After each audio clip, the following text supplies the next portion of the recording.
said, these are all related issues. Racism, materialism, poverty, militarism. None of them exist in a vacuum. They're all part of the same fabric. And if we're going to deal with this, we have to deal with them all together. That was perhaps one of the most radical things that he ever said, because he was understood that the problems of racism in this country wasn't just about attitudes. It wasn't a cultural problem or a psychological problem.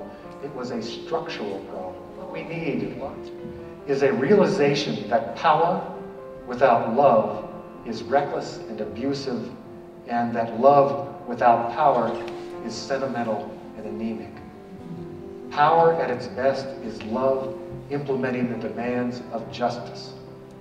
Justice at its best is love correcting everything that stands against love.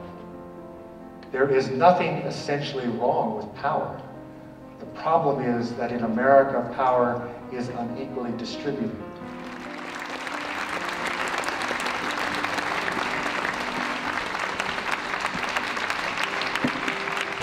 He touched on a lot more than just Martin Luther King's role in the civil rights movement, which was really elucidating to all of the other things that were going on during the time. I thought it was really incredible trying to listen to somebody that tied in modern issues with things that MLK fought for. I mean, before coming here, thought that he was just going to talk about how great MLK was and some of the things that he did, but it really opened my eyes that something as old as MLK's story can still be applied to various challenges that we're struggling with today. And that was an eye-opener as a student.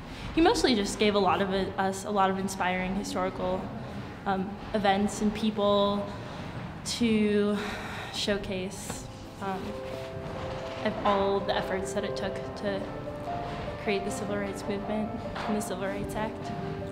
The only way to overcome hate is to love. The only way to overcome the shadow is to bring light to it. And I think that that's something that, you know, a lot of governments are obviously missing, because the way that we combat other people's hate or injustices are through our own injustices and hate towards them.